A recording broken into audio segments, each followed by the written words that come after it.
സുമതി സുമതി ദാ വരുന്നു.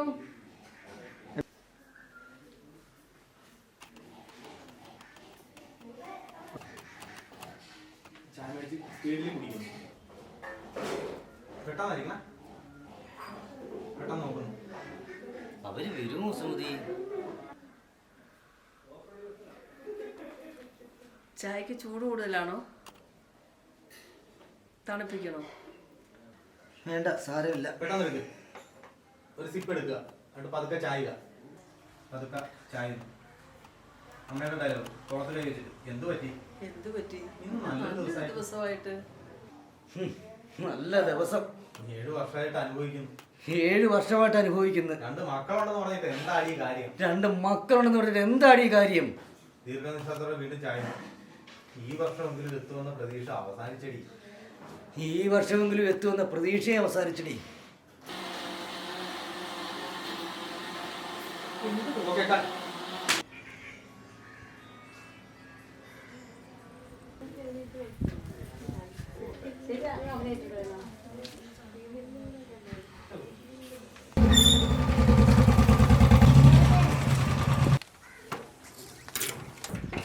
നേരെ അകത്തോട്ട് കയറി പോരി.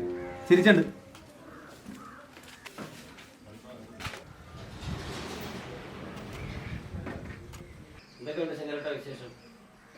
എന്റെ വിശേഷങ്ങളെല്ലാം കടല് കിടന്ന് പോയില്ലേ പ്രസിഡന്റെ?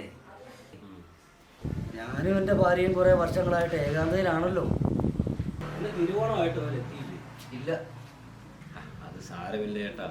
ഞാൻ പഞ്ചായത്തിൻ്റെ ഓണാഘോഷ പരിപാടികളിലായിരുന്നു. പിന്നെ ചേട്ടൻ പറഞ്ഞ പെൻഷൻ്റെ കാര്യം ഞാൻ ശരിയാക്കിയിട്ടുണ്ട്. ഒരുപാട് നാളായി. ബുദ്ധിമുട്ടായി കാണുമല്ലേ? ഓക്കെ. എന്ത് ബുദ്ധിമുട്ട്? ഞാനില്ലേ നിങ്ങൾക്ക്? തിരുവോണമായിട്ട് എന്തെങ്കിലും വിശേഷമുണ്ടോ? അല്ല ശങ്കരേട്ടാ, ഞാൻ ഇതുവഴി പോയപ്പോൾ ഒന്ന് കയറിയതാ. പിന്നെ ഓണമല്ലേ, മക്കളൊന്നും വന്നില്ല. ഇക്കൊല്ലം വന്നില്ല. സുമതിയമ്മ എവിടെ? അവളകത്തുണ്ട്. അവളകത്തുണ്ട്. ആ ശങ്കരേട്ടാ, ഞാൻ ഇറങ്ങുന്നു.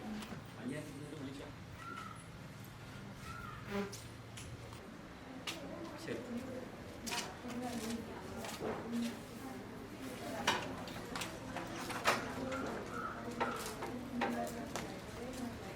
എന്റെ സുമതി, നീ വിഷമിക്കണ്ട. മക്കള് വലുതായ അവരുടെ കാര്യം അത് നമുക്കെന്താ സ്ഥാനം? എന്റെ കുഞ്ഞുമക്കളെ എടുക്കാനുള്ള ഭാഗ്യം അവരെ ഒന്ന് ലാളിക്കാൻ പറ്റുന്നില്ല. എന്റെ സങ്കടം ഞാൻ ആരോട് പറയും? നീ ആ ഫോണിങ്ങോട് നിർത്തി നമുക്കൊന്ന് വിളിച്ചു നോക്കാം. ഓക്കെ, ഡയല് നോക്കുക. 1 2 3 4 5 6 7 8 9 10. ചെവിയിലോട്ട് നോക്കിയ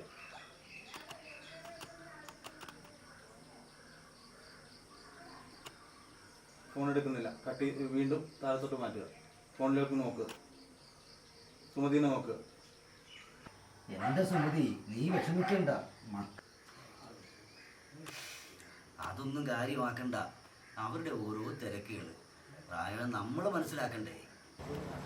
എനിക്കൊന്നും മനസ്സിലാകുന്നില്ല. നേരാകത്തോട്ട് പോവുക.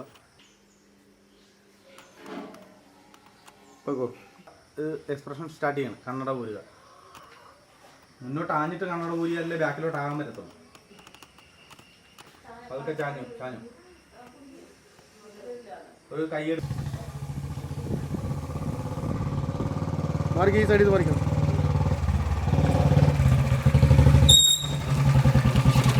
Okay, action. ഹലോ, സച്ചിയല്ലേ? ഞാൻ വീട്ടിൽ പോയിരുന്നു. എന്തായി? കാര്യം അവതരിപ്പിച്ചോ? ഇല്ല, അത്ര പന്തിയല്ല. എന്ത് തന്നെ ആയാലും റബ്ബർ തോട്ടം വിറ്റിട്ടണം. കാരണം അറിയാലോ, പ്രസിഡന്റ് ഉഴപ്പല്ലേ? അതെനിക്കറിയാം.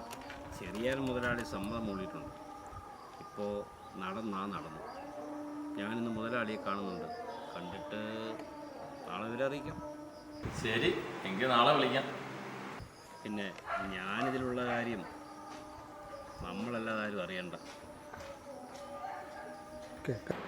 അച്ഛൻ ഒരു രീതിയിലും സമ്മതിക്കുന്നില്ല. എന്തിനാണ് സ്വത്ത് കെട്ടിപ്പിടിച്ചിരിക്കുന്നത് എനിക്ക് മനസ്സിലാവും. ചെറിയ പറഞ്ഞ വിലയ്ക്ക് അത് കൊടുക്കണം.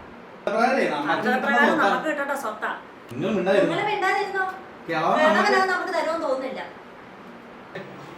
നീ ഒന്ന് ബഹളം ഉണ്ടാക്കാതെ, ഞാൻ എല്ലാം പ്രതാപനോട് പറഞ്ഞിട്ടുണ്ട്. അതെ.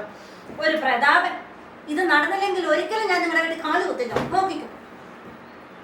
ഇനി സ്ഥലം എടുക്കാൻ ചെറിയാനൊക്കെയാണ്, മനു സമ്മതിക്കുമെന്നാണ് എന്റെ ഒരു ടെൻഷൻ. അവനറിയണ്ട, ഷാജിയെ കിടക്കുന്ന അവനറിയാൻ പോന്നോ? അല്ലെങ്കിൽ തന്നെ ഓവൻ വെച്ചപ്പോ അവനല്ലേ കൂടുതൽ കിട്ടിയത്. വീടും ഇളയവരും കിട്ടിയാ ഒരു കാര്യം ഞാൻ പറഞ്ഞേക്കാം. നാളെ തന്നെ അമ്മയെ വിളിച്ചിട്ട് കാര്യം പറഞ്ഞേക്കണം.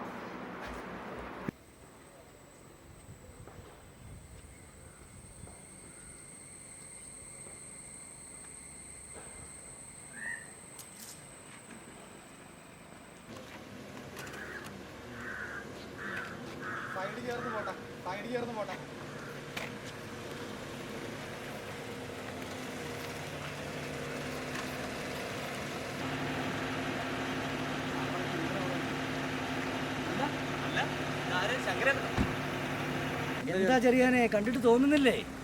ശങ്കരേട്ടാ, എസ്റ്റേറ്റ് എനിക്ക് തന്നെ തരണം. ന്യായമായ വില തരും. സച്ചിനോട് പറഞ്ഞിട്ടുള്ള കാര്യമാണ്. സച്ചി പറഞ്ഞുവെങ്കിൽ നീ അത് വാങ്ങണം. പക്ഷെ എന്റെ മുതൽ നിനക്ക് തരില്ല. എന്റെ മുതൽ നിനക്ക് തരില്ല. ഞാൻ കഷ്ടപ്പെട്ടുണ്ടാക്കിയത്. കഷ്ടപ്പെട്ടുണ്ടാക്കിയതല്ല, വിറ്റ് തുലയ്ക്കാനല്ല. ഇനി ഈ കാര്യം പറഞ്ഞ് നീ സമയം കളയണ്ട. സമയവും കളയണ്ട. നോക്കുവോ നമുക്ക് പോവാം. ഇച്ചിരിപ്പുണ്ടെങ്കിൽ അത് ഞാൻ എടുക്കും. അല്ല പിന്നെ വണ്ടി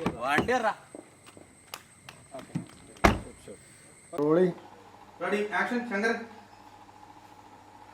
വരുന്നു, നേരെ അകത്തോട്ട് കയറുന്നു. വളരെ വിഷമത്തോടുകൂടിയുള്ള ഫേസ് കട്ട്, കോടാവത്തേലിട്ടിടുന്നു.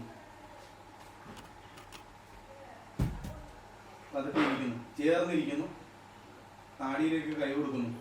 എൻട്രി പറ്റ വന്നിരിക്കുന്നു. Dialogue presentation start. റെഡി. ഇപ്പൊ അവർക്ക് എസ്റ്റേറ്റ് വിൽക്കണമെന്നാ പറയുന്നത്. കൊടുക്കാനുള്ള നമ്മൾ കൊടുത്തില്ലേ? ഇനി ഇതിലാ കണ്ണ്. ആ കാര്യം നോക്കണ്ടെന്ന് പറയണം. ഞാൻ സമ്മതിക്കില്ല. എത്ര നാളത്തെ അധ്വാനമാണ്. വളർത്തി വലുതാക്കിയ ആളായപ്പോ നമുക്ക് പ്രയോജനപ്പെട്ടില്ല. മക്കളെ കണ്ടും മാമ്പൂ കണ്ടും മോഹിക്കരുതെന്ന് പറയുന്ന എത്ര സത്യമാണ്. വിഷമിക്കരുത്. നമ്മുടെ വിധി.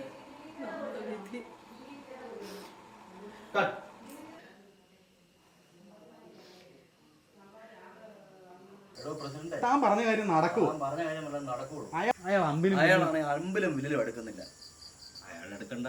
മക്കള് നമ്മുടെ കൂടെ അല്ലേ? നമ്മുടെ കൂടെ അല്ലേ? ഞാൻ ഇന്നലെ സച്ചിയെ സച്ചിയെ വിളിച്ചിരുന്നു. കാര്യം നടക്കും. നടന്നാ കൊള്ളാം. തനിക്കാണ് ഗുണം. കമ്മീഷനായിട്ടേ ഞാൻ പറഞ്ഞ തുക അങ്ങോട്ട് തരും. അത് പിന്നെ എനിക്ക് അറിയത്തില്ലയോ, ഇത് എന്റെ കൂടെ ആവശ്യമല്ലേ? എന്റെ അപ്പന്റെ സ്ഥലമായിരുന്നു ആ എസ്റ്റേറ്റ്. ശങ്കരൻ ഗൾഫിൽ പോയി 10 കാശുണ്ടാക്കി. എന്റെ അപ്പന്റെ ഗതികേട് സമയത്ത് നഷ്ടപ്പെട്ട മുതലാണ്. അത് ഞങ്ങൾക്ക് വേണം.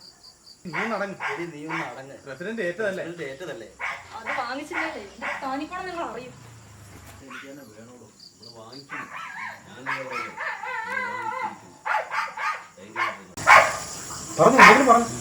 അത് നടക്കണം.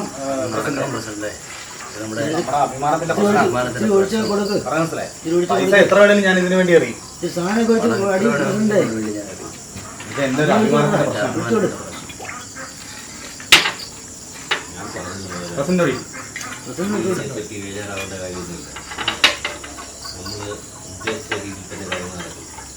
വെള്ളം ഒഴിച്ചോളൂ, ഇങ്ങോട്ട് വാങ്ങിക്കും. അതേ മോനെ. ഹലോ, അമ്മയല്ലേ? അതേ മോനെ, നിങ്ങൾ എന്താ വരാതിരുന്നത്? മക്കളെ കണ്ടിട്ട് എത്ര കാലമായി? അവര് ഞങ്ങൾക്കും ഒന്ന് കാണണ്ടേ മോനെ? മറുപടി പറയുന്നില്ല.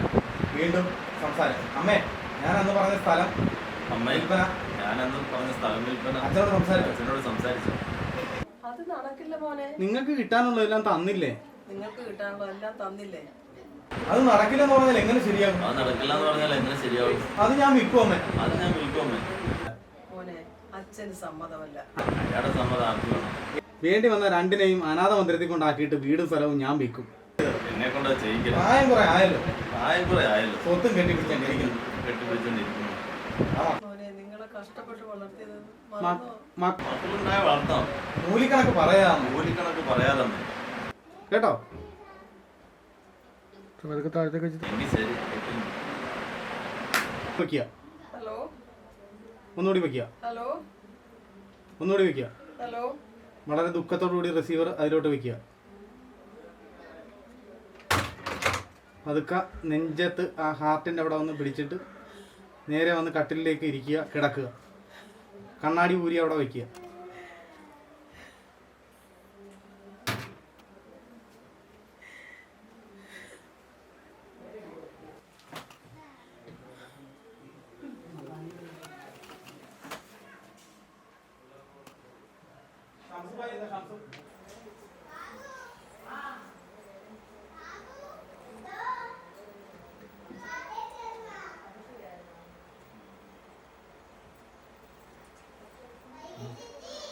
സുമതി എന്നെ വിട്ടു പോയല്ലോ.